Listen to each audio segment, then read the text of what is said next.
시어머니가 며느리의 머리채를 움켜쥐었습니다. 거래처 사장님들이 다 보고 계셨죠. 김치도 제대로 못 담가? 머리카락이 한 움큼 빠져나갔습니다. 무릎이 차가운 대리석 바닥에 닿았어요. 남편은 그저 외면했습니다. 그때였습니다. 초인종이 울렸죠. 여기가 강수진 씨 댁 맞습니까? 낮고 차분한 남자 목소리. 정장 입은 중년 남성이 며느리를 보더니 눈물을 흘렸습니다. 20년 동안 찾았습니다. 제 딸을. 새벽 4시 30분. 수진의 하루는 시어머니 김명희의 발소리로 시작됩니다. 수진아, 일어났어? 방문이 거칠게 열렸습니다. 명희는 팔짱을 낀 채 수진을 내려다봤죠. 오늘 민우거래처 사장님들 오신다며? 김장김치 다 떨어졌는데 어떡할 거야? 수진은 부스스한 눈을 비볐습니다. 어제도 밤 12시가 넘어서야 잠들었거든요. 예, 어머니. 지금 바로 준비하겠습니다. 목소리는 차분했지만 눈밑은 검게 패어 있었습니다.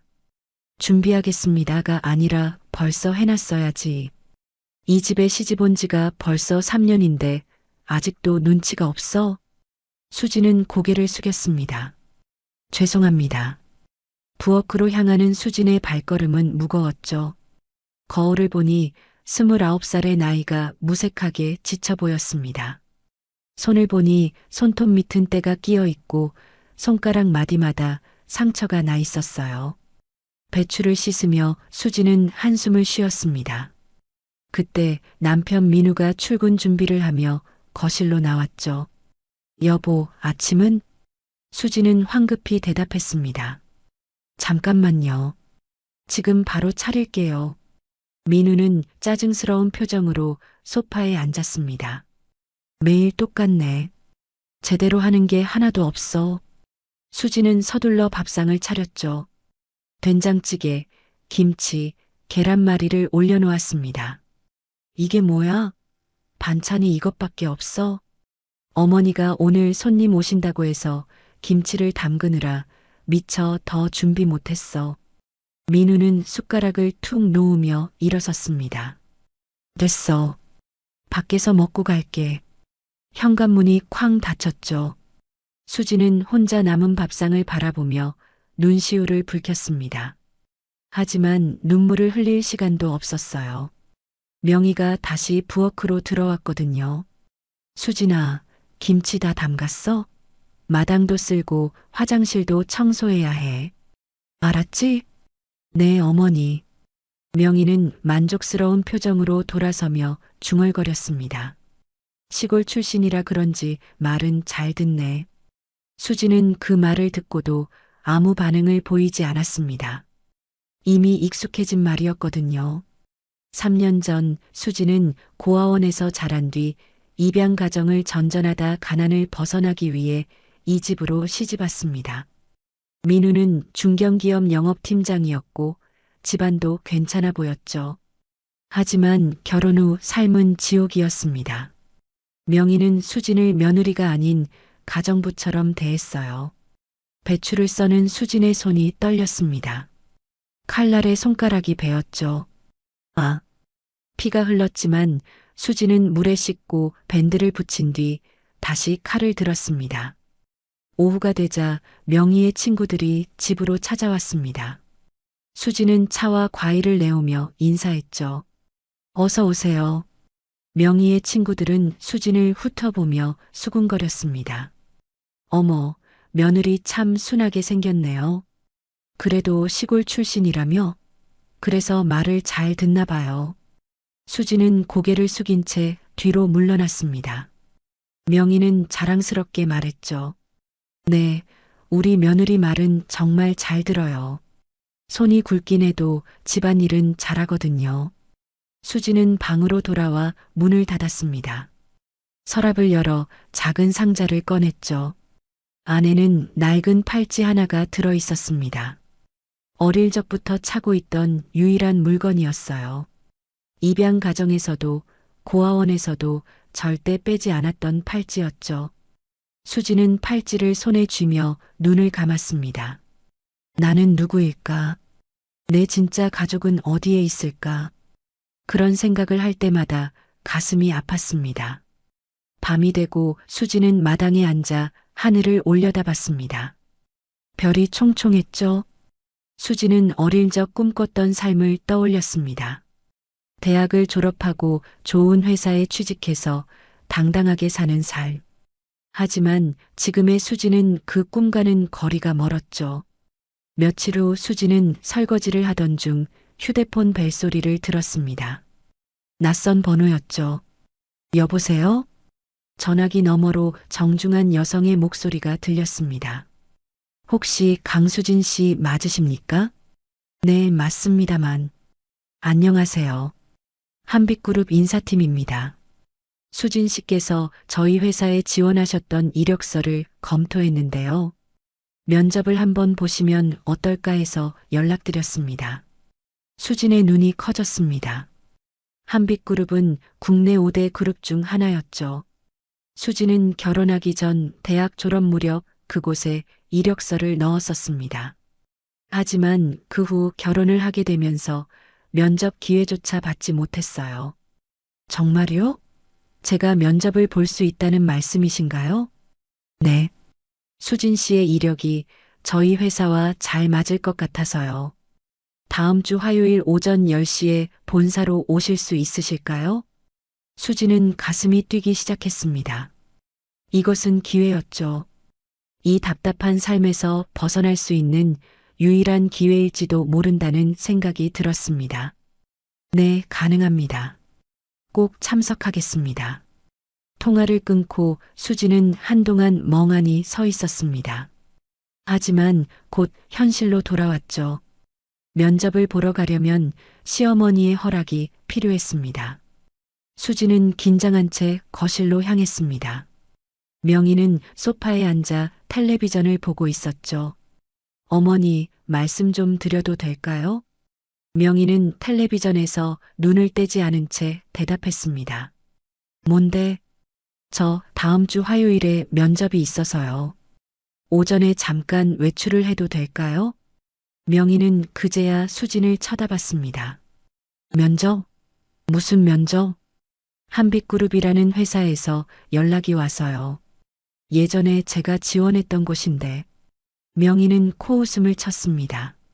한빛그룹? 거기가 어디 아무나 들어가는 데야. 너 같은 게 무슨 실력으로 거기를 가? 수지는 입술을 깨물었습니다. 명희는 팔짱을 끼며 말을 이었죠. 그리고 며느리 주제에 무슨 회사를 다녀. 집안일도 제대로 못하면서 밖에 나가서 뭘 하겠다는 거야? 어머니, 저도 제 인생이 있잖아요. 그냥 면접만 보고 올게요. 제발 한 번만 기회를 주세요. 명희는 날카로운 눈빛으로 수진을 노려봤습니다. 제 인생? 너 이 집에 시집 온 순간부터 내 인생은 이 집 며느리로 사는 거야. 그럴 시간 있으면 빨래나 하고 마당이나 쓸어. 알겠어? 수지는 더 이상 말하지 못하고 고개를 끄덕였습니다. 네, 알겠습니다. 명희는 다시 텔레비전으로 시선을 돌리며 손을 휘저었죠. 됐으니까 이제 그만 나가. 저녁 준비는 했어? 지금 바로 하겠습니다. 수지는 부엌으로 돌아와 채소를 썰기 시작했습니다. 눈물이 계속 흘러내렸죠. 그래, 나도 한때 꿈이 있었지. 나도 뭔가를 할 수 있는 사람이었는데. 수지는 칼을 쥔 손에 힘을 줬습니다. 하지만 어쩔 수 없었어요. 이곳이 수진의 현실이었으니까요. 그날 밤 민우가 귀가하자 수지는 조심스럽게 말을 꺼냈습니다. 여보, 저 오늘 한빛그룹에서 면접 제의가 왔었어. 민우는 넥타이를 풀며 무심하게 대답했죠. 그래서 저도 한번 일을 해보고 싶어. 우리 생활에도 도움이 될 거야. 민우는 비웃으며 수진을 쳐다봤습니다. 도움? 너 같은 사람이 회사에서 뭘 할 수 있을 것 같아? 그냥 집이나 지켜. 그게 내 역할이야. 수지는 가슴이 무너지는 것을 느꼈습니다. 민우는 신경도 쓰지 않고 방으로 들어갔죠. 수지는 거실에 혼자 남아 천장을 바라봤습니다. 언젠가는 내 삶을 살 수 있을 거야. 수지는 주먹을 꽉 쥐었습니다. 다음 날 아침 수지는 한빛그룹 인사팀에 전화를 걸어 면접을 거절했습니다. 죄송합니다. 개인 사정으로 면접에 참석하기 어려울 것 같습니다. 인사팀 직원은 아쉬워하며 말했죠. 그러시군요. 혹시 나중에 기회가 되시면 언제든 연락 주세요. 수지는 전화를 끊고 눈물을 흘렸습니다. 하지만 수지는 알고 있었어요. 이 집에 있는 한 그런 기회는 다시 오지 않을 거라는 것을요. 수지는 눈물을 닦고 다시 집안일을 시작했습니다. 일주일이 흘렀습니다. 수진의 삶은 여전히 반복됐죠. 새벽부터 밤까지 집안일에 매달리는 하루하루였습니다. 그러던 어느 날 오후 명희가 수진을 불렀습니다. 수진아, 오늘 저녁에 민우 거래처 사람들 온대. 제대로 준비해야 해. 알았지? 수진은 긴장한 표정으로 대답했죠. 네, 어머니. 몇 분이나 오시는데요? 명희는 손가락을 꼽으며 말했습니다. 5명 정도. 민우가 승진하려면 이 사람들한테 잘 보여야 해. 내가 실수하면 안 돼. 수지는 고개를 끄덕이고 부엌으로 향했습니다. 오늘은 특별히 신경을 써야 했어요. 수지는 장을 보러 나가 신선한 재료를 샀습니다. 소고기, 생선, 채소들을 가득 들고 집으로 돌아온 수지는 쉬지 않고 요리를 시작했죠. 불고기, 생선구이, 잡채, 나물 반찬까지 정성스럽게 준비했습니다. 시간은 어느새 저녁 6시를 가리켰습니다. 손님들이 도착할 시간이 가까워지자 수지는 더욱 바쁘게 움직였죠. 저녁 7시 초인종이 울렸습니다. 민우가 거래처 사람들과 함께 들어왔죠. 어서 오십시오. 수지는 공손하게 인사하며 손님들을 안내했습니다. 명희도 웃는 얼굴로 나와 손님들을 맞이했죠. 어머, 잘 오셨어요.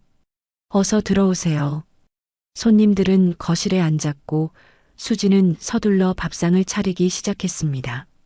상 위에는 정성껏 준비한 음식들이 가득 올라갔죠. 손님들은 감탄했습니다. 와, 정말 푸짐하네요. 손이 많이 가셨겠어요? 민우는 자랑스럽게 말했죠.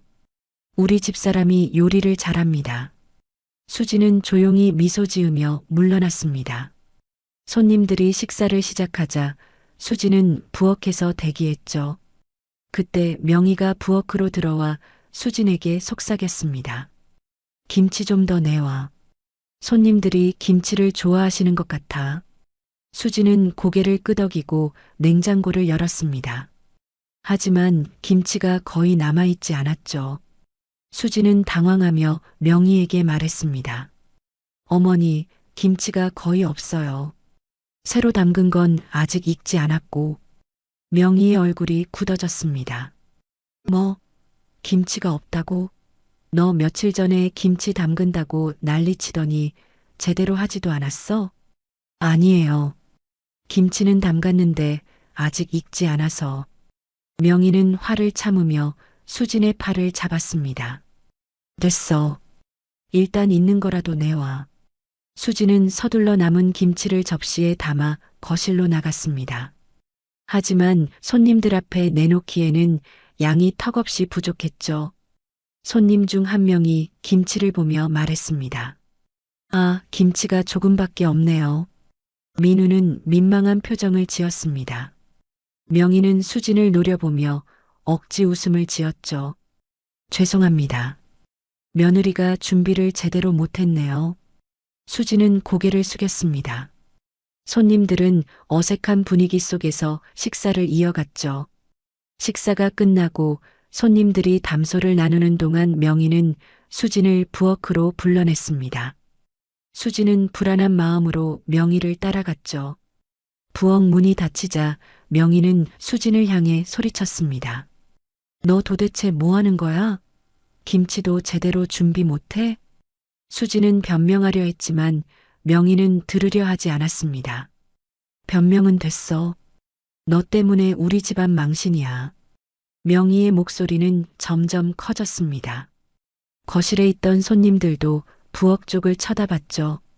민우는 당황한 표정으로 일어나려 했지만 손님들을 신경 써야 하기에 그러지 못했습니다. 명희는 화가 머리끝까지 치밀어 올랐죠. 그리고 순간적으로 수진의 머리채를 거칠게 잡았습니다. 이게 사람 대접받을 짓이야? 창피하게. 수진은 비명을 삼키며 고통스러워했습니다. 명희는 수진을 거실 쪽으로 끌고 갔죠. 손님들 앞에서 수진을 망신 주려는 것이었습니다. 수진의 눈에서는 눈물이 흘러내렸습니다. 민우는 그 광경을 보면서도 외면했죠. 오히려 손님들에게 미안한 표정만 지을 뿐이었습니다. 명희는 수진을 거실 한가운데로 끌고 와서는 바닥을 가리켰습니다. 무릎 꿇어. 수진은 떨리는 목소리로 말했습니다. 어머니, 제발. 무릎 꿇으라고. 민우가 수진의 어깨를 눌렀습니다. 수진의 무릎이 차가운 대리석 바닥에 닿았죠. 거래처 사장들이 다 보고 있었습니다. 명희는 여전히 수진의 머리채를 잡은 채 손님들에게 말했습니다. 죄송합니다. 며느리 교육을 제대로 못 시켰네요.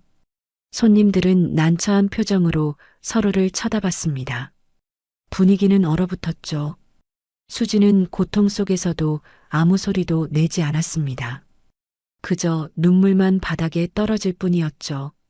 명희는 수진의 머리채를 더욱 세게 잡아당겼습니다. 김치도 제대로 못 담가. 머리카락이 한 움큼 빠져나갔습니다.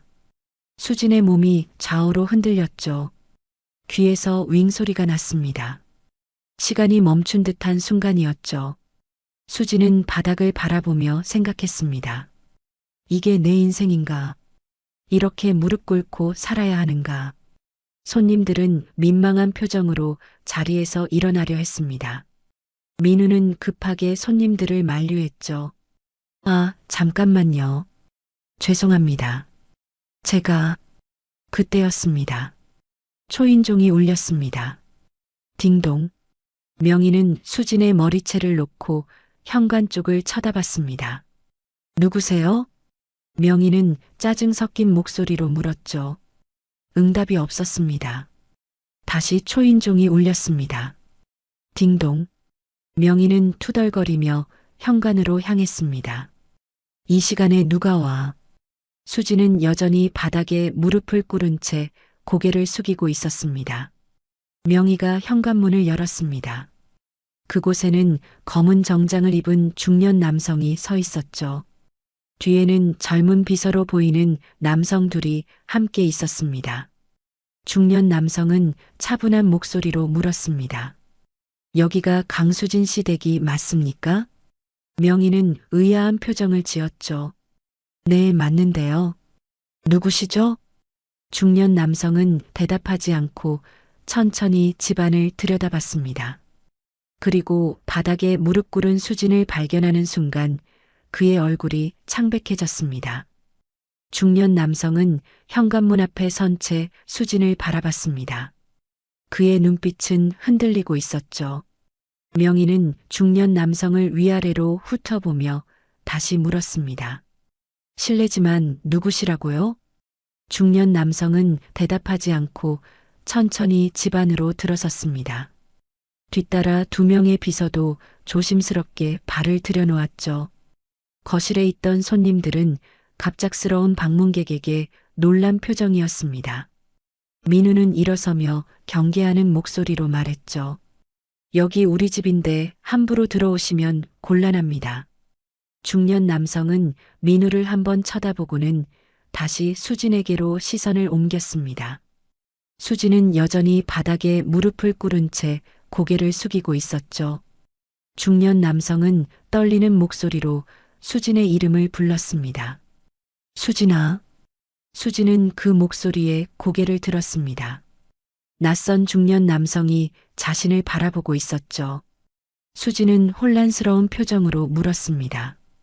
저를 아세요? 중년 남성의 눈에서 눈물이 흘렀습니다. 그래, 너구나. 내가 그토록 찾던 내 딸. 명희는 상황을 이해하지 못하고 끼어들었죠. 도대체 무슨 일이세요? 우리 며느리를 어떻게 아시는 건데요? 중년 남성은 명희를 쳐다보지도 않고 수진에게 다가갔습니다. 그리고 무릎을 꿇어 수진과 눈높이를 맞췄죠. 수진아, 나야. 내 아버지란다. 그 말에 수진의 눈이 커졌습니다. 아버지요? 무슨 말씀이세요? 중년 남성은 수진의 손을 잡으며 말했습니다. 20년 전 내가 5살 때 유괴당했어. 그 후로 줄곧 널 찾아 헤맸단다. 수진은 믿기지 않는다는 표정으로 고개를 저었습니다. 아니에요. 저는 고아원에서 자랐어요. 아버지가 누군지도 몰라요. 중년 남성은 주머니에서 낡은 사진 한 장을 꺼냈습니다. 사진 속에는 젊은 여성이 어린아이를 안고 웃고 있었죠. 수지는 그 사진을 보는 순간 숨이 멎었습니다. 사진 속 아이는 자신과 똑같았거든요.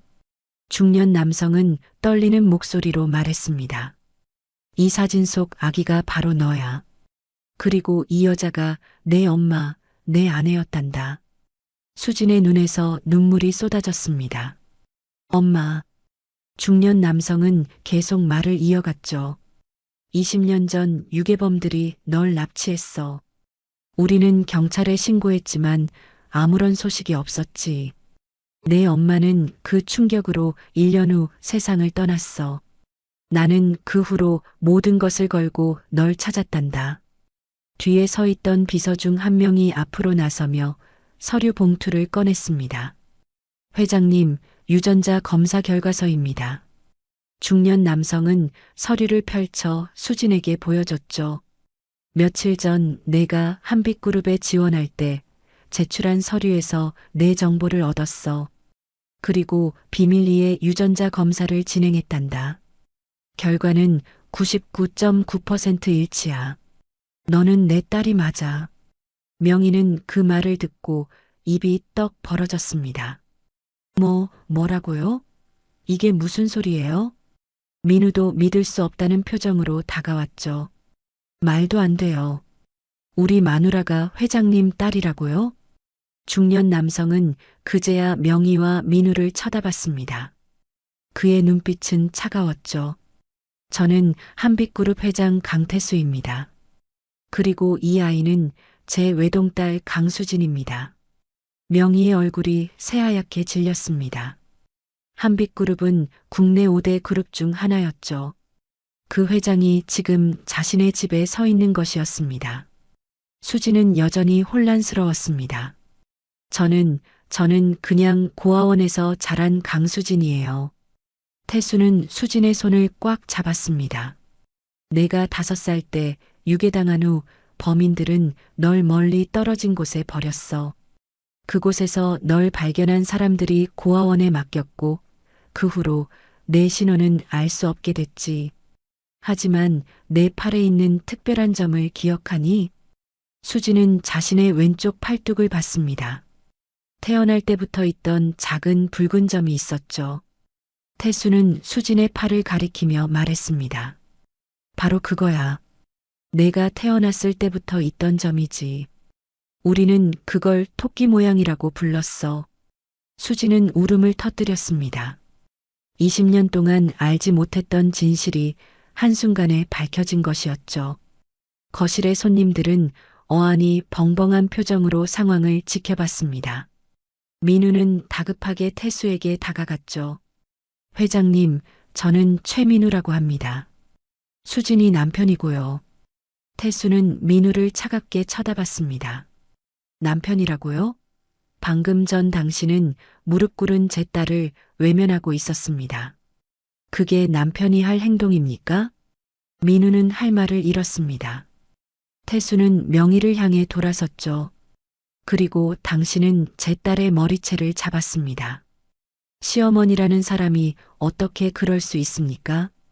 명희는 바닥에 주저앉으며 변명했습니다. 그게 제가 몰라서 그랬어요. 정말 죄송합니다. 제가 잘못했어요. 태수는 명희의 말을 듣지 않고 수진을 일으켜 세웠습니다. 수진아, 이제 일어나렴. 더 이상 무릎 꿇을 필요 없어. 너는 한빛그룹 회장의 딸이야. 누구에게도 고개 숙일 필요가 없단다. 수진은 아버지의 품에 안겨 오열했습니다. 20년 동안 억눌렸던 모든 감정이 한꺼번에 터져나왔죠. 태수도 딸을 꼭 안으며 눈물을 흘렸습니다. 미안하다. 너를 지켜주지 못해서 정말 미안하구나. 태수는 수진의 어깨를 감싸며 말했습니다. 수진아, 이제 집으로 가자. 내가 있어야 할 곳은 여기가 아니야. 수진은 아버지를 올려다보며 떨리는 목소리로 물었죠. 정말 저를 데려가시는 건가요? 태수는 단호하게 고개를 끄덕였습니다. 당연하지. 너는 내 딸이야. 이제 더 이상 이런 곳에서 고생할 필요가 없어. 명희는 바닥에서 기어가듯 태수에게 다가갔습니다. 회장님, 제발 용서해 주세요. 제가 정말 몰랐어요. 알았다면 절대 그러지 않았을 거예요. 태수는 명희를 내려다보며 차갑게 말했죠. 몰랐다고요? 사람을 사람답게 대하는 건 신분과 상관없는 일입니다. 당신은 며느리를 하인처럼 부렸어요. 그게 용서받을 일입니까? 명희는 눈물을 흘리며 매달렸습니다. 죄송합니다. 정말 죄송해요. 다시는 그러지 않겠습니다. 하지만 태수는 명희를 외면하고 수진에게 물었습니다. 수진아, 짐을 싸야겠구나. 필요한 게 있으면 챙기렴. 수진은 고개를 끄덕이고 방으로 향했습니다. 민우는 당황한 표정으로 수진을 따라갔습니다. 수진아, 잠깐만. 우리 이야기 좀 하자.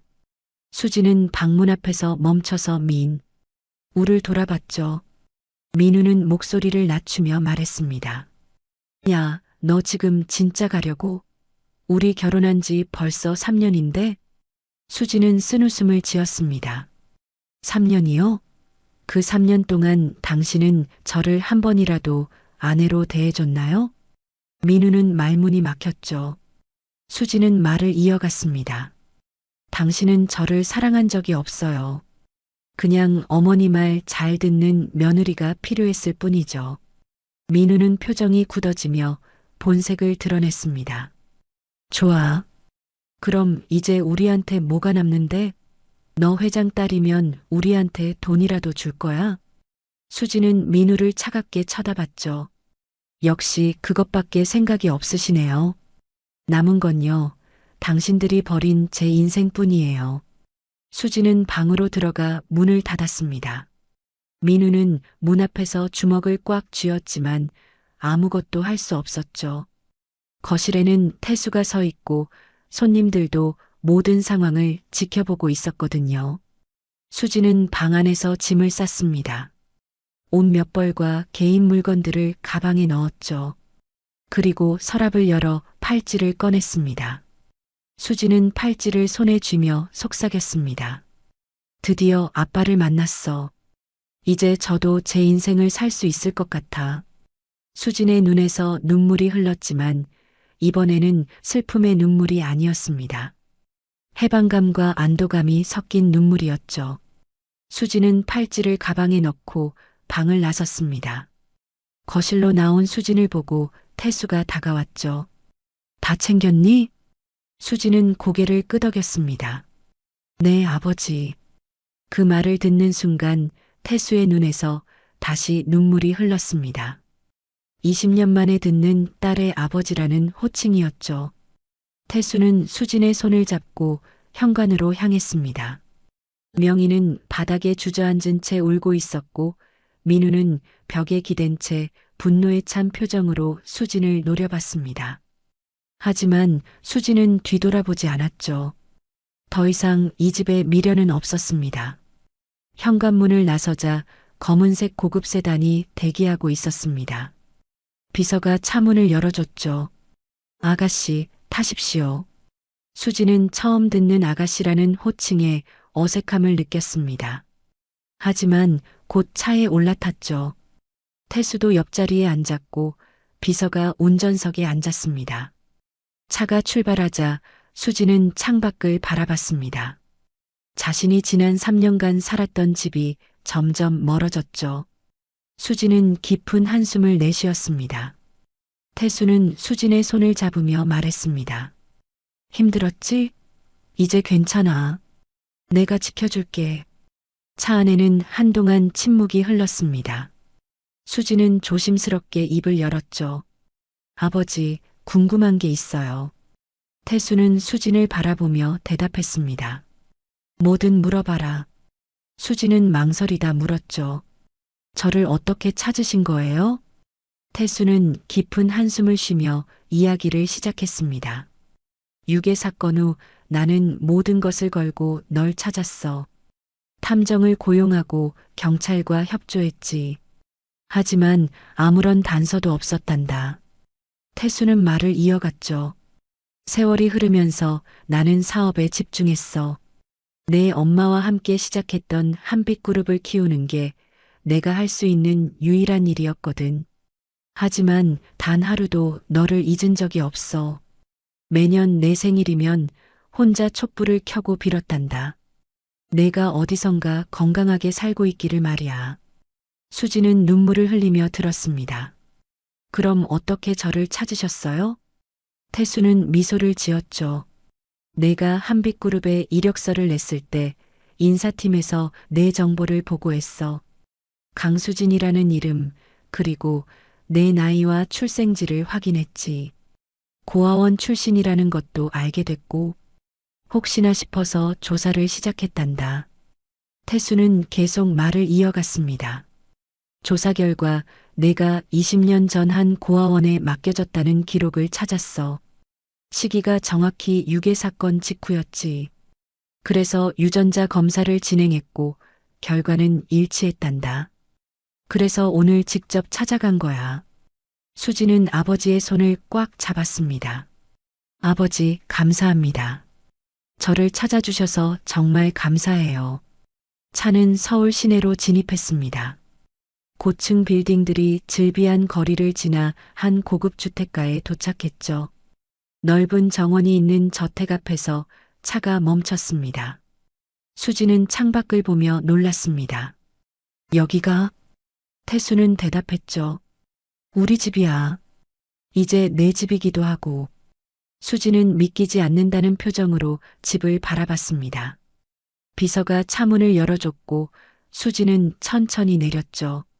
저택의 현관문이 열리고 집사와 가정부들이 줄지어서 인사했습니다. 아가씨, 어서 오십시오. 수지는 이 모든 상황이 꿈만 같았습니다. 불과 몇 시간 전까지만 해도 바닥에 무릎을 꿇고 있었는데 지금은 대저택의 주인이 된 것이었죠. 태수는 수진을 저택 안으로 안내했습니다.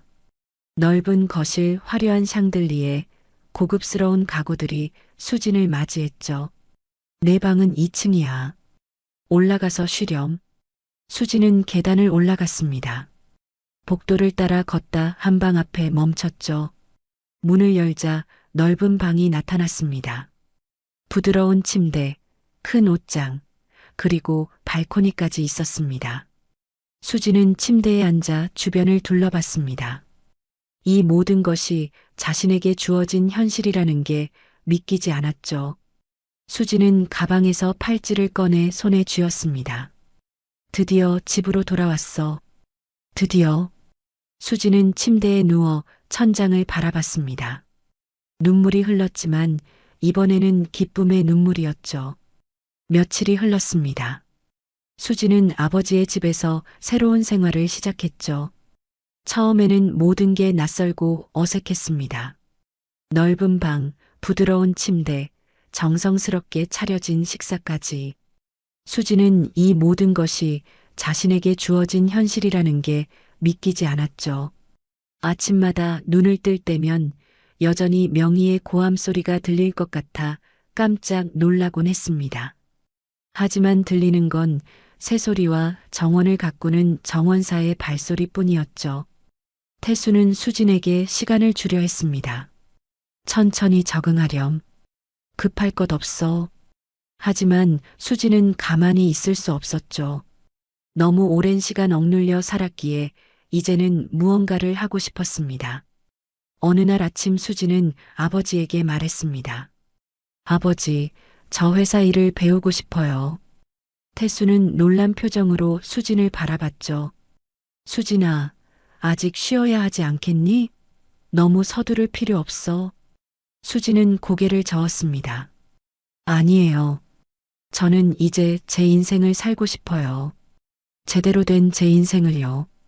태수는 수진의 눈빛을 보고 결심을 읽었습니다.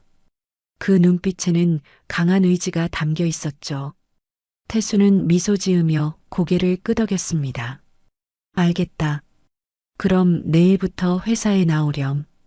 이 비서가 모든 걸 안내해 줄 거야. 수진은 환하게 웃었습니다. 감사합니다, 아버지. 그날 저녁 태수는 이 비서를 불러 지시했죠. 수진이를 위한 사무실을 준비해 주게. 그리고 회사의 모든 업무를 천천히 가르쳐 줘. 수진이는 언젠가 이 회사를 이끌어갈 사람이니까. 다음 날 수진은 한빛그룹 본사에 처음 출근했습니다. 고층 빌딩 앞에서 수진은 잠시 멈춰섰죠. 예전에 이력서를 넣었을 때는 면접조차 볼 수 없었던 곳이었습니다. 하지만 지금은 회장의 딸로서 이곳에 들어가는 것이었죠. 수진은 깊은 숨을 들이마시고 로비로 들어갔습니다. 직원들은 수진을 보며 수군거렸죠. 저분이 회장님 딸이래. 20년 만에 찾으셨다며? 정말 드라마 같은 일이야. 수진은 그 시선들을 느끼며 엘리베이터에 탔습니다. 이 비서가 수진을 맞이했죠. 아가씨, 이쪽입니다. 이 비서는 수진을 회장실 옆 사무실로 안내했습니다. 이제부터 이곳이 아가씨의 사무실입니다. 필요한 게 있으면 언제든 말씀하십시오. 수진은 사무실을 둘러봤습니다. 넓은 책상, 편안한 의자, 그리고 서울 시내가 한눈에 내려다 보이는 창문까지. 수진은 창가로 걸어가 밖을 바라봤죠. 저 아래 어딘가에는 자신이 살았던 집이 있을 것이었습니다. 하지만 이제 그곳은 과거일 뿐이었죠. 이 비서는 수진에게 서류들을 건네며 설명했습니다. 회장님께서 아가씨가 회사 업무를 배우길 원하십니다. 우선 각 부서의 보고서부터 검토하시면서 회사 전반을 이해하시면 좋을 것 같습니다. 수진은 서류를 받아들며 고개를 끄덕였죠. 감사합니다. 열심히 배우겠습니다. 이 비서는 수진을 바라보며 말했습니다. 회장님께서 아가씨를 찾으셨을 때 매일 우셨습니다. 살아계시다는 것만으로도 감사하다고 하셨죠. 이제 회장님께도 삶의 의미가 돌아오신 것 같습니다. 수진은 이 비서의 말을 듣고 가슴이 뭉클해졌습니다. 아버지가 자신을 얼마나 그리워했는지 알 수 있었죠. 수진은 다짐했습니다. 이제는 아버지를 실망시키지 않겠다고, 제대로 배워서 한빛그룹을 이끌어갈 수 있는 사람이 되겠다고. 수진은 서류를 펼치고 읽기 시작했습니다. 하나하나 꼼꼼히 읽으며 메모했죠. 시간 가는 줄 모르고 일에 집중하던 수진은 문득 시계를 봤습니다. 벌써 저녁 7시였죠. 그때 태수가 사무실 문을 노크했습니다. 수진아, 아직도 일하니? 수진은 고개를 들며 미소 지었죠. 네, 아버지. 재미있어서 시간 가는 줄 몰랐어요. 태수는 흐뭇한 표정으로 수진을 바라봤습니다. 그래, 하지만 오늘은 그만하고 저녁 먹으러 가자. 내가 좋아할 만한 곳이 있어. 수진은 서류를 정리하고 아버지를 따라 나섰죠. 두 사람은 함께 엘리베이터를 타고 지하 주차장으로 내려갔습니다. 차 안에서 태수는 수진에게 물었습니다. 오늘 첫 출근 어땠니? 수진은 대답했죠. 좋았어요. 배울 게 많다는 게 느껴졌어요. 그동안 제가 얼마나 좁은 세상에서 살았는지 알겠더라고요. 태수는 수진의 손을 잡으며 말했습니다. 수진아, 너는 이미 충분히 강한 사람이야. 그 어려운 시간을 견뎌냈잖니. 이제는 내가 원하는 삶을 살면 돼. 수진은 아버지의 손을 꽉 잡았죠. 네, 아버지. 저 이제 제대로 살아볼게요. 식당에 도착하자 태수는 수진을 조용한 룸으로 안내했습니다. 정갈하게 차려진 한정식이 상 위에 올라왔죠. 수진은 음식을 보며 감탄했습니다. 우와, 정말 맛있어 보여요. 태수는 웃으며 말했죠. 내 엄마가 좋아하던 식당이야. 우리 결혼하고 자주 왔었지. 너도 어렸을 때 여기 온 적 있어. 기억나니? 수진은 고개를 저었습니다. 아니요. 기억이 안 나요. 너무 어렸나 봐요. 태수는 아쉬운 표정을 지었지만 곧 웃음을 되찾았죠. 괜찮아. 이제부터 새로운 추억을 만들면 되니까. 두 사람은 함께 식사를 했습니다. 태수는 수진에게 어린 시절 이야기를 들려줬죠. 너는 엄마를 정말 닮았어. 엄마도 너처럼 웃을 때 눈이 초승달 모양이 됐거든. 수진은 팔찌를 만지며 말했습니다. 아버지, 이 팔찌 기억하세요? 제가 어릴 적부터 차고 있던 거예요. 태수는 팔찌를 보고 놀랐죠. 이게 아직 있었구나. 내가 내 엄마한테 프로포즈할 때 선물한 거야. 그리고 내가 태어나자 엄마가 너한테 물려준 거지. 수지는 팔찌를 쥐며 눈물을 글썽였습니다. 엄마, 저 이제 잘 살 거예요. 태수는 수진을 안아줬습니다. 그날 밤 수진은 방으로 돌아와 침대에 누웠습니다. 천장을 바라보며 생각에 잠겼죠. 20년 동안 잃어버렸던 시간들, 그리고 3년 동안 억압받았던 결혼 생활. 하지만 이제는 달랐습니다. 수지는 자신의 삶을 되찾았고 새로운 시작을 할 수 있게 됐죠. 수지는 눈을 감으며 다짐했습니다. 이제 누구에게도 무릎 꿇지 않겠다고, 당당하게 제 인생을 살겠다고. 며칠 후 한빛그룹은 긴급 기자회견을 열었습니다. 본사 대강당에는 수많은 기자들이 모여들었죠. 카메라 플래시가 터지고 기자들은 앞다투어 질문을 쏟아냈습니다.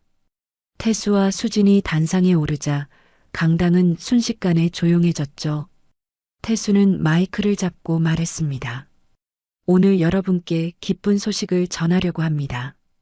20년 전 유괴당해 잃어버렸던 제 외동딸을 찾았습니다. 제 옆에 있는 이 사람이 바로 제 딸 강수진입니다. 강당이 다시 한번 술렁였죠. 기자들은 일제히 카메라를 수진에게 향했습니다. 태수는 계속 말했습니다. 20년 동안 제 딸은 저와 떨어져 힘든 시간을 보냈습니다. 하지만 이제 돌아왔고 저는 딸에게 합당한 자리를 주고자 합니다. 기자들은 앞다투어 질문을 던졌죠. 아가씨, 20년 동안 어떻게 지내셨습니까? 회장님과 재회한 순간 어떠셨나요? 수지는 마이크를 잡고 차분하게 대답했습니다. 힘든 시간도 있었지만 그 시간이 저를 강하게 만들었습니다. 이제는 아버지와 함께 한빛그룹을 더 발전시키는데 최선을 다하겠습니다. 기자회견이 끝나고 뉴스는 수진의 이야기로 도배됐습니다. 한빛그룹 잃어버린 외동딸 찾았다. 20년 만에 기적 같은 재회. 강수진 아가씨 공식 발표. 모든 언론이 수진의 이야기를 다뤘죠. 그 뉴스는 당연히 명희와 민우에게도 전해졌습니다. 명희는 텔레비전 화면을 보며 입을 다물지 못했죠. 화면 속 수진은 우아한 정장을 입고 자신감 넘치는 모습으로 기자들의 질문에 답하고 있었습니다. 명희는 중얼거렸죠. 저게 우리 며느리였다고. 민우는 소파에 주저앉아 머리를 감싸쥐었습니다. 망했다. 완전히 망했어. 명희는 민우에게 다가가 말했죠. 민우야, 우리 수진이한테 사과해야 해. 그러면 혹시 모르잖아. 돈이라도 좀 받을 수 있을지. 민우는 어머니를 쳐다보며 비웃었습니다. 아직도 그런 생각을 하세요? 수진이가 우리한테 돈을 줄 것 같아요? 우리가 수진이한테 어떻게 했는데요? 명희는 할 말을 잃고 바닥에 주저앉았습니다. 며칠 후 명희는 용기를 내어 한빛그룹 본사로 찾아갔습니다. 로비에서 안내 데스크에 말했죠. 저 강수진 아가씨를 만나고 싶은데요. 직원은 명희를 위아래로 훑어보며 물었습니다. 예약하셨습니까? 명희는 고개를 저었죠. 아니요. 하지만 제가 아가씨의 시어머니예요. 직원은 놀란 표정을 지었지만 곧 전화를 들었습니다. 잠시 후 이 비서가 로비로 내려왔죠. 아가씨께서 만나주시겠답니다. 이쪽으로 오십시오. 명희는 이 비서를 따라 엘리베이터를 탔습니다. 최상층에 도착하자 넓은 복도가 펼쳐졌죠.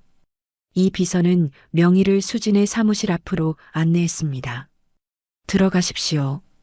명희는 떨리는 손으로 문을 열었습니다. 사무실 안에는 수진이 책상에 앉아 서류를 검토하고 있었죠. 수진은 고개를 들어 명희를 바라봤습니다. 앉으세요. 명희는 조심스럽게 의자에 앉았죠. 수진은 서류를 내려놓고 명희를 마주봤습니다.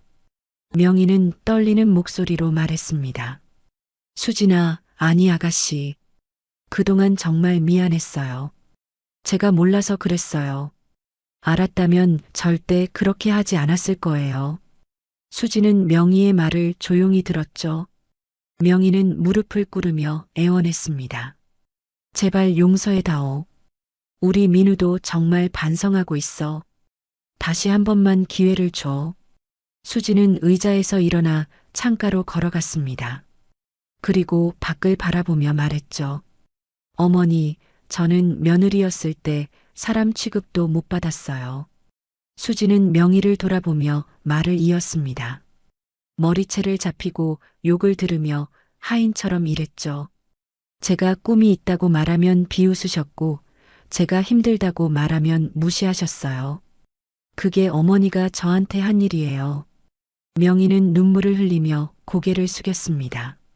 수지는 차갑게 말했죠.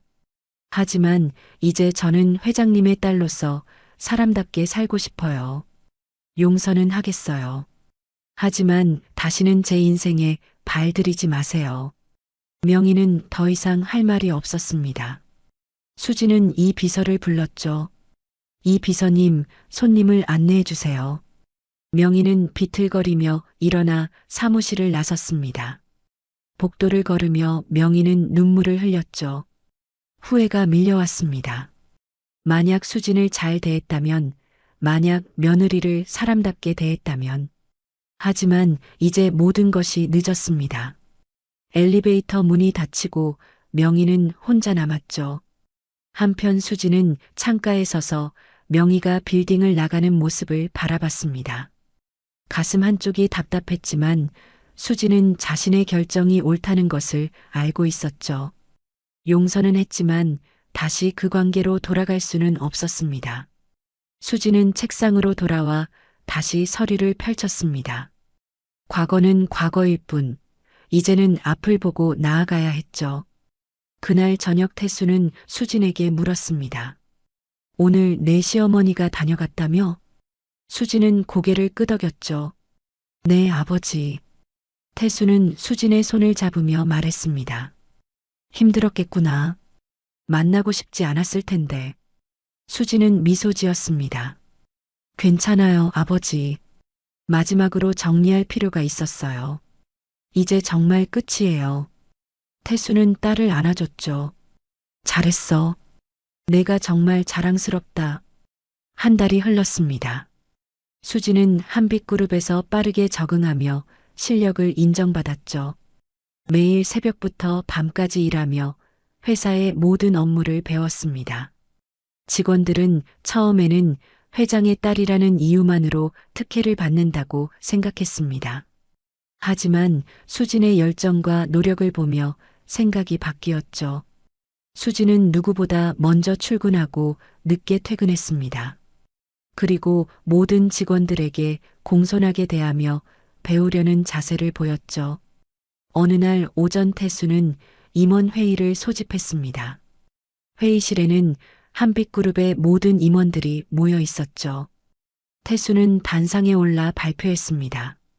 오늘 여러분께 중요한 발표를 하려고 합니다. 제 딸 강수진을 한빛그룹 부회장으로 임명하겠습니다. 회의실이 술렁였습니다. 임원들은 서로를 쳐다보며 수군거렸죠. 태수는 말을 이었습니다. 수진이는 지난 한 달간 회사의 모든 업무를 배웠고 누구보다 열심히 일했습니다. 그리고 무엇보다 제 외동딸로서 언젠가 이 회사를 이끌어갈 사람입니다. 회의가 끝나고 수진은 아버지에게 찾아갔죠. 아버지, 제가 부회장이요? 너무 빠른 거 아닌가요? 태수는 수진의 어깨를 두드리며 말했습니다. 아니야. 너는 충분히 자격이 있어. 그리고 이제 세상에 내가 누구인지 확실히 알려야 해. 한빛그룹의 후계자로 말이야. 수지는 두려움과 동시에 설렘을 느꼈죠. 태수는 계속 말했습니다. 내일 공식 발표를 하겠다. 내가 부회장으로 임명됐다는 것을 말이야. 수지는 깊은 숨을 들이마시며 고개를 끄덕였습니다. 다음 날 한빛그룹은 수진의 부회장 임명을 공식 발표했죠. 언론은 또다시 수진의 이야기로 가득 찼습니다. 20년 만에 찾은 딸, 이제 부회장으로. 강수진 부회장, 한빛그룹 후계자 공식화. 신데렐라 스토리의 주인공. 수진은 언론의 관심 속에서도 흔들리지 않았습니다. 오히려 더욱 열심히 일하며 자신의 실력을 증명했죠. 6개월이 흘렀습니다. 수지는 한빛그룹 부회장으로서 회사를 이끌어가며 놀라운 성과를 냈죠. 새로운 사업 부문을 개척하고 해외 시장에 진출했습니다. 직원 복지를 개선하고 회사 문화를 바꿔나갔죠. 직원들은 수진을 존경하며 따랐습니다. 태수는 딸의 모습을 보며 흐뭇해했죠. 내 엄마가 봤다면 정말 자랑스러워했을 거야. 수지는 아버지의 말에 미소 지었습니다. 아버지 덕분이에요. 아버지가 저를 찾아주지 않았다면 지금의 저는 없었을 거예요. 어느 날 오후 수지는 이 비서와 함께 차를 타고 이동했습니다. 부회장님, 오늘 방문하실 곳은 서울 외곽에 있는 고아원입니다. 수지는 고개를 끄덕였죠. 감사합니다. 제가 꼭 가보고 싶었던 곳이에요. 차는 한적한 주택가를 지나 작은 고아원 앞에 멈췄습니다. 수지는 차에서 내려 고아원 건물을 바라봤죠. 낡은 건물이었지만 아이들의 웃음소리가 들려왔습니다. 수지는 원장 선생님의 안내를 받으며 안으로 들어갔죠. 아이들이 수진을 보고 달려왔습니다. 안녕하세요. 수지는 무릎을 꿇고 아이들과 눈높이를 맞췄죠. 안녕, 너희들. 오늘 언니가 놀러 왔어. 아이들은 신기한 듯 수진을 둘러쌌습니다. 수진은 아이들과 함께 시간을 보내며 이야기를 나눴죠. 한 아이가 물었습니다. 언니는 엄마 아빠 있어요? 수진은 잠시 멈칫하다가 대답했죠. 응, 이제는 있어. 오랫동안 없었는데 다시 만났어. 아이는 눈을 반짝이며 말했습니다. 저도 언젠가 엄마 아빠를 만날 수 있을까요? 수지는 아이를 안아주며 말했죠. 물론이야. 그리고 만나지 못하더라도 괜찮아. 너는 이미 충분히 소중한 사람이니까. 수지는 그 순간 깨달음을 얻었습니다. 자신이 받은 사랑과 기회를 다른 사람들에게도 나눠줘야 한다는 것을요. 수지는 원장 선생님을 찾아가 말했죠. 원장 선생님, 제가 이 고아원을 지원하고 싶어요. 아니, 더 크게 재단을 만들어서 전국의 고아원들을 돕고 싶습니다. 원장 선생님은 놀라며 감사의 말을 전했습니다. 며칠 후 수지는 아버지에게 자신의 계획을 이야기했습니다. 아버지, 제가 재단을 만들고 싶어요. 저처럼 힘든 환경에서 자라는 아이들을 돕는 재단이요. 태수는 수진의 손을 잡으며 말했죠. 좋은 생각이야. 내 엄마 이름을 딴 재단을 만들면 어떨까? 엄마도 생전에 어려운 사람들을 많이 도왔거든. 수진은 눈물을 글썽이며 고개를 끄덕였습니다. 그럼 희망재단으로 할게요. 엄마 이름이 희정이셨잖아요. 태수는 딸을 꼭 안아줬죠. 몇 달 후 희망재단 설립 기념식이 열렸습니다. 많은 사람들이 참석했고 언론도 대거 몰려왔죠. 수지는 단상에 올라 연설했습니다. 저는 오랜 시간 힘든 환경에서 살았습니다. 포기하고 싶을 때도 많았지만 작은 희망 하나로 버텼습니다. 수지는 잠시 말을 멈추고 청중들을 바라봤죠. 그 희망은 어머니가 남긴 팔찌였고 언젠가 더 나은 삶을 살 수 있을 거라는 믿음이었습니다. 그리고 운명처럼 아버지를 만났고 제 인생은 완전히 바뀌었습니다. 수지는 말을 이었습니다. 하지만 저는 알고 있습니다. 세상에는 아직도 저처럼 힘든 환경에서 살아가는 아이들이 많다는 것을요. 희망재단은 그 아이들에게 희망이 되고 싶습니다. 교육의 기회를 주고 따뜻한 보살핌을 제공하며 그들이 꿈을 꿀 수 있도록 돕겠습니다. 청중들은 박수를 보냈죠. 수지는 팔찌를 만지며 말을 이어갔습니다. 이 재단은 제 어머니의 이름을 따서 만들었습니다. 어머니가 제게 주신 사랑과 희망을 더 많은 아이들에게 전하고 싶습니다. 기념식이 끝나고 수지는 아버지와 함께 옥상 정원으로 올라갔습니다. 서울 시내가 한눈에 내려다 보였죠. 태수는 수진에게 물었습니다. 수진아, 행복하니? 수진은 고개를 끄덕였죠. 네, 아버지. 정말 행복해요. 예전에는 상상도 못했던 삶을 살고 있어요. 태수는 하늘을 올려다보며 말했습니다. 내 엄마도 하늘에서 기뻐할 거야. 우리 딸이 이렇게 멋진 사람으로 자랐으니까. 수진도 하늘을 올려다봤죠. 엄마, 저 이제 잘 살고 있어요. 제 인생을 당당하게 살고 있어요. 수진은 문득 그날을 떠올렸습니다. 머리채를 잡히며 바닥에 무릎 꿇었던 그 순간, 초인종이 울렸던 그 순간을요. 만약 그날 아버지가 찾아오지 않았다면 지금의 자신은 어디에 있었을까요? 아마도 여전히 그 집에서 고통받으며 살고 있었을지도 모릅니다. 하지만 운명은 수진에게 또 다른 기회를 줬죠. 수진은 그 기회를 놓치지 않고 자신의 삶을 바꿨습니다. 그리고 이제는 다른 사람들의 삶도 바꾸고 있었죠. 저녁이 되어 수진은 사무실로 돌아갔습니다. 책상 위에는 희망재단의 첫 번째 장학생 명단이 놓여 있었죠. 수진은 명단을 보며 미소 지었습니다. 이 아이들에게 자신이 받은 것처럼 기회를 주고 싶었습니다. 수진은 창밖을 바라봤죠. 저 멀리 어딘가에 있을 명희와 민우를 생각했습니다. 수진은 그들을 용서했지만 다시 만날 생각은 없었죠. 그것이 서로를 위한 최선이었습니다. 1년이 흘렀습니다. 수진은 한빛그룹 부회장으로서 회사를 성공적으로 이끌었죠. 희망재단도 전국 신계 고아원을 지원하며 수백 명의 아이들에게 장학금을 제공했습니다. 수진의 이야기는 많은 사람들에게 희망과 용기를 줬죠. 어느 날 아침 수진은 사무실에서 이메일을 확인하고 있었습니다.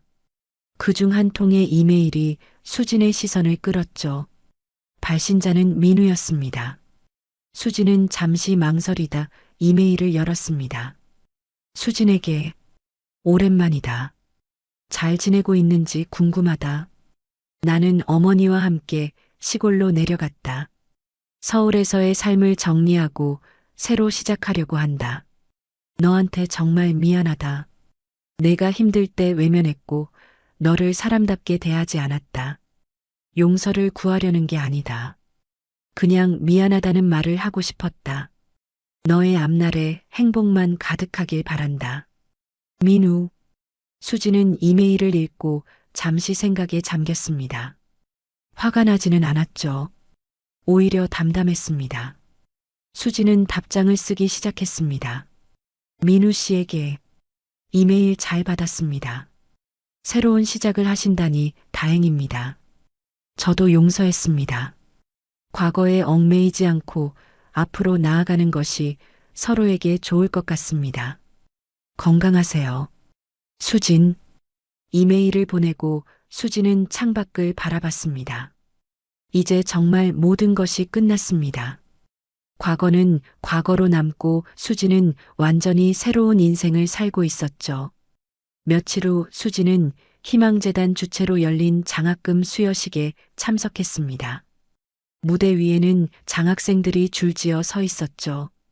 수지는 한 명 한 명에게 장학금 증서를 전달했습니다. 그중 한 여학생이 수진에게 말했습니다. 부회장님 감사합니다. 부회장님 덕분에 제가 대학에 갈 수 있게 됐어요. 저도 나중에 부회장님처럼 다른 사람들을 돕는 사람이 되고 싶어요. 수지는 여학생의 손을 잡으며 말했죠. 넌 이미 충분히 멋진 사람이야. 내 꿈을 향해 당당하게 나아가렴. 여학생은 눈물을 흘리며 고개를 끄덕였습니다. 수여식이 끝나고 수지는 무대 뒤로 향했죠. 그곳에서 태수가 기다리고 있었습니다. 수진아, 정말 자랑스럽다. 수지는 아버지에게 안겼습니다. 아버지, 저 정말 행복해요. 저를 찾아주셔서 감사해요. 태수는 딸을 꽉 안으며 말했죠. 나야말로 감사하지. 널 다시 만날 수 있어서 내 인생이 완성됐어. 두 사람은 함께 밖으로 나왔습니다. 저녁 하늘에 별이 떠오르고 있었죠. 수지는 별을 보며 말했습니다. 아버지, 기억나세요? 제가 어렸을 때 엄마랑 함께 별을 봤다고 하셨잖아요. 태수는 고개를 끄덕였죠. 그래, 내 엄마는 별을 정말 좋아했어. 별처럼 빛나는 사람이 되라고 늘 말했지. 수지는 미소 지었습니다.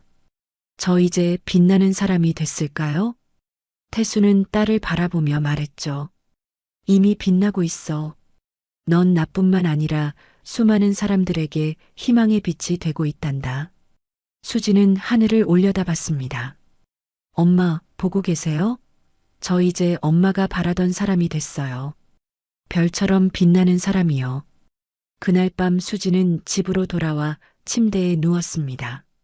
천장을 바라보며 지난 시간들을 떠올렸죠. 고아원에서의 외로운 시간들, 명희에게 학대받던 3년, 그리고 아버지를 만난 운명의 그날. 모든 것이 꿈만 같았습니다. 수지는 팔찌를 꺼내 손에 쥐었죠. 이 팔찌가 자신을 지켜줬습니다.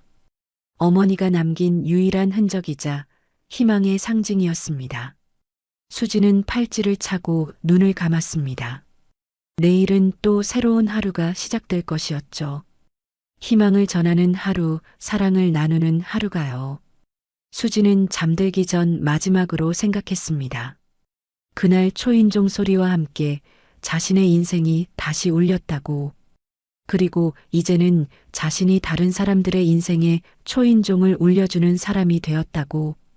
별빛이 창문을 통해 들어왔습니다. 수진의 얼굴을 비추는 그 빛은 따뜻했죠.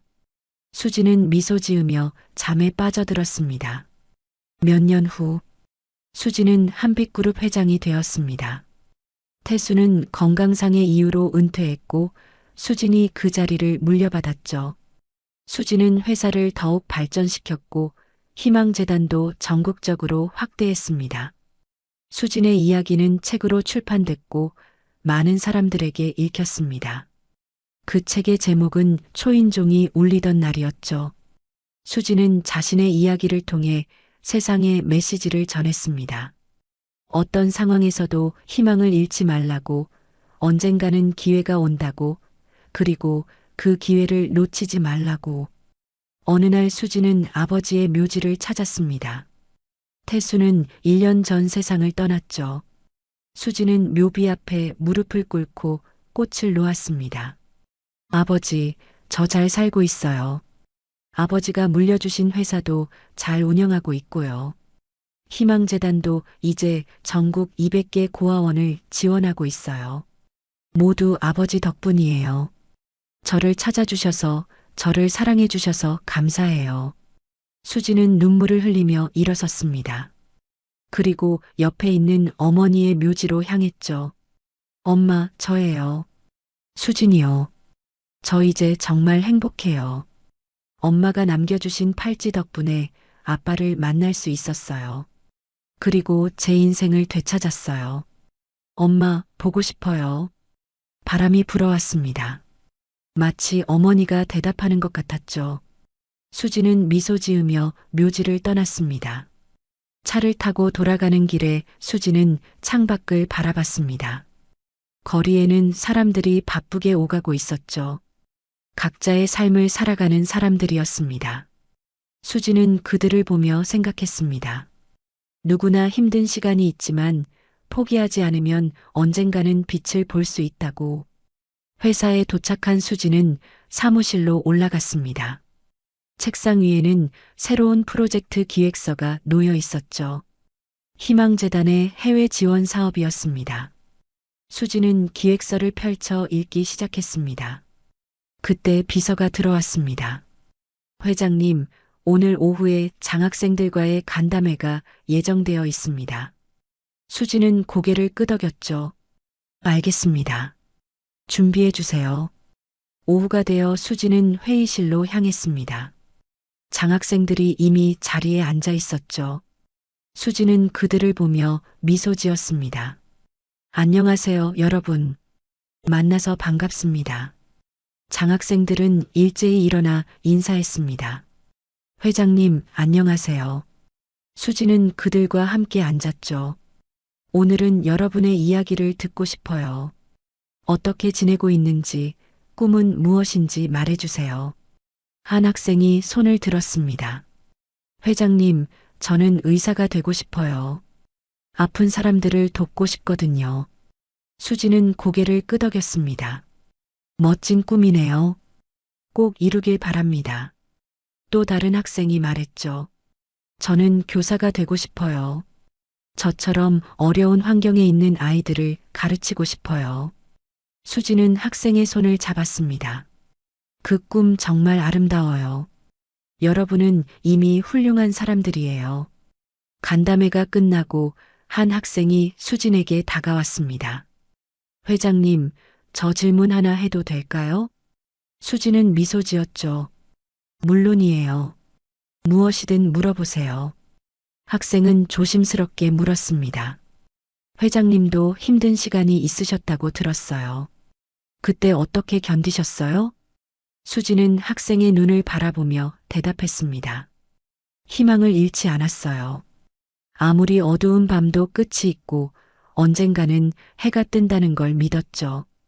그리고 그 믿음이 저를 지켜줬어요. 학생은 눈물을 글썽이며 말했습니다. 저도 그렇게 살고 싶어요. 회장님처럼요.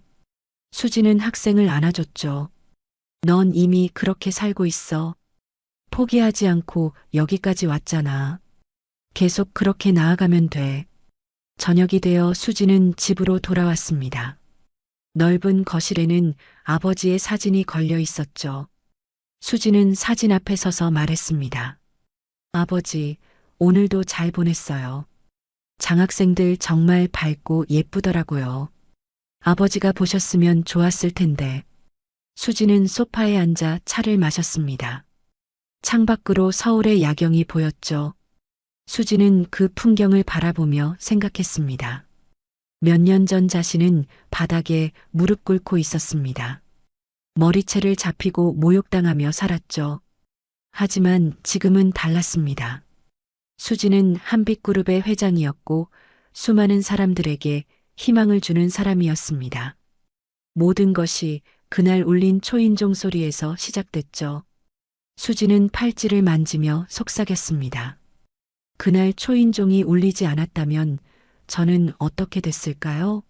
하지만 운명은 저에게 기회를 줬고 저는 그 기회를 잡았어요. 이제 저도 다른 사람들에게 초인종을 울려주는 사람이 됐어요. 수지는 창밖의 별을 바라봤습니다. 별들은 여전히 빛나고 있었죠. 수진도 그 별들처럼 계속 빛날 것이었습니다. 자신을 위해서가 아니라 도움이 필요한 사람들을 위해서요. 수지는 자리에서 일어나 침실로 향했습니다. 침대에 누워 천장을 바라보며 수지는 생각했습니다. 내일은 또 어떤 일이 기다리고 있을까? 어떤 사람들을 만나게 될까? 하지만 두렵지 않았습니다. 수지는 이제 충분히 강했고 준비되어 있었거든요. 수지는 눈을 감으며 마지막으로 속삭였습니다. 엄마, 아빠, 저 정말 행복해요. 그리고 그 행복을 나누며 살겠어요. 사랑해요. 밤은 깊어갔고 수지는 평온한 표정으로 잠들었습니다. 내일도 모레도 그 이후로도 수진의 삶은 계속될 것이었습니다. 초인종이 울리던 그날처럼 기적 같은 날들이 아니어도 괜찮았습니다. 매일매일이 의미 있고 가치 있는 삶이었으니까요. 수지는 더 이상 무릎 꿇지 않았습니다. 당당하게 서서 앞을 보고 걸어갔죠. 그리고 그 뒤에는 수진을 따르는 수많은 사람들이 있었습니다. 희망을 잃지 않은 사람들, 꿈을 포기하지 않은 사람들이었습니다. 수진의 이야기는 그들에게 빛이 되어 주었고 앞으로도 계속 빛날 것이었습니다.